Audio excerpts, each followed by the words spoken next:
I want to be clear with you all in terms of running this business. There are possibility for you to make money from poultry farming, and the possibility for you to fail is there in this such a business. Someone asked me a question if I have ever got a loan to invest in this business.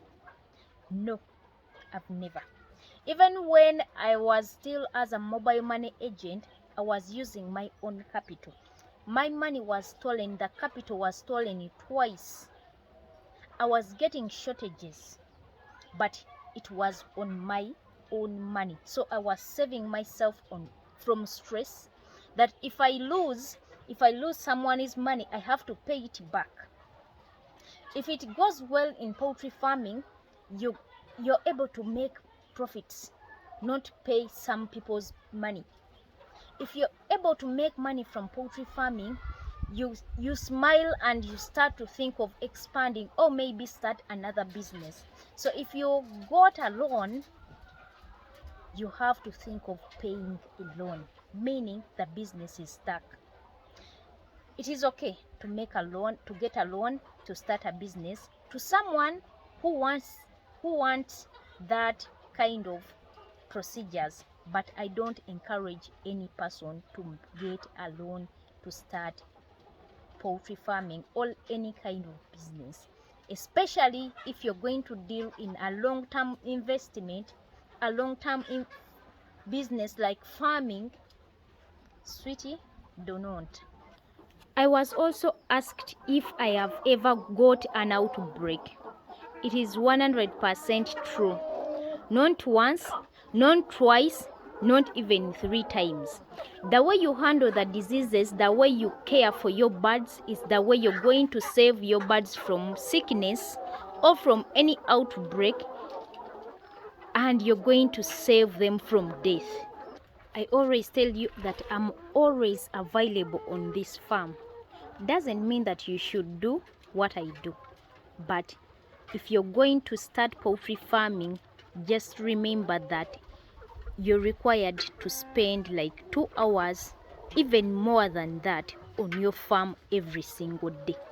You have to understand that these birds get sick and they cannot tell you in just 1 hour. It's your responsibility to understand the behavior of the birds. For me, I'm always here. If I'm to get any chicken medicine, I rush to the town, buy the medicine, come back. If I'm to attend any burial ceremony, I first ask people what time is for the burial. I do move out of the house just to attend the burial ceremony for 2 hours or 3, then I come back. The same applies when I'm going to give birth. I was doing the same thing. I would move out of the house at night, in the morning I'm back here. It's not the same to other people, but I'm not saying that you should do the same as I do, but it requires you to be around. That is when you're going to prevent death from your birds. These chicken get outbreaks. The first outbreak, we got it in 2021. That made many people's farms close. The second one, I got it last year. It was 2023. We are in 2025. Then the third, in 2024, I got an outbreak.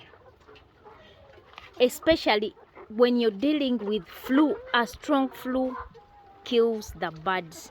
So if you're to start poultry farming, always remember that you have to be available. Sweetheart, this is the main business.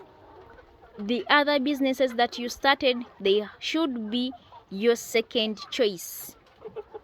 If you're to earn, you're going to earn money from this business, this is the first priority. Whether you like it or not, these birds will force you to do it, unless when you're going to close the business. Another question that some of the people fail to get the market for the eggs. It is true. It is very, very true. If you sit on yourself and wait for the customers to come and look for your eggs. There's sometimes where you're just beginning a business, you've spent 2 years. Just know that you're still new in the business, so you have to think of looking for the market by yourself, finding the right people to buy your eggs, because the first 2 years, those are lessons. You're going to face many people that are buying things when they're very, very needed. So when it comes to the crisis where the eggs are not much needed on the market, they will not come for your eggs.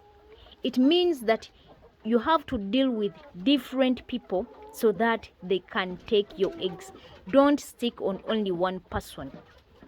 Even if you're having just 300 birds, 200 birds, it requires you to look for the market. At least get 3-5 retail shops and sell your eggs to those people. If someone calls you and tells you that he or she wants your eggs and you don't have any tray, tell him or her that I don't have the eggs, they were sold off. It doesn't mean that if he has been buying the eggs, he has to buy them forever. So that is how we look for the market. The same applies to the chicken. You might look for the market for the broilers and you don't find it, but it requires you to move with your bare foot and look for the market. Look for the people that eat or sell this chicken. It's your responsibility. After spending 3 years in the system, they will look for you. There is always market. We've been in a crisis where the feeds were increasing very high and the eggs were dropping, but I never failed to sell the eggs. I was having 1,000 trays. They were taking 1,000 trays, and you find someone is having 12 trays and he is stuck with the eggs. Look for the market. If you start a business, you have to understand where to sell your eggs. If you have nearby retail shops, take them there. If you don't have, look for the market, because this is food. There is always opportunities to sell the food. There is always opportunities to sell your tomatoes, to sell anything that you grow. You can spend a week without seeing someone who is going to buy a cloth, but you can't spend a day without seeing someone who wants one tomato, or even a day. It means people are there that are really interested in what you produce. The droppings, there are sometimes where my droppings were stuck and I was just producing 15 bags, 10 bags, and people were not buying the droppings.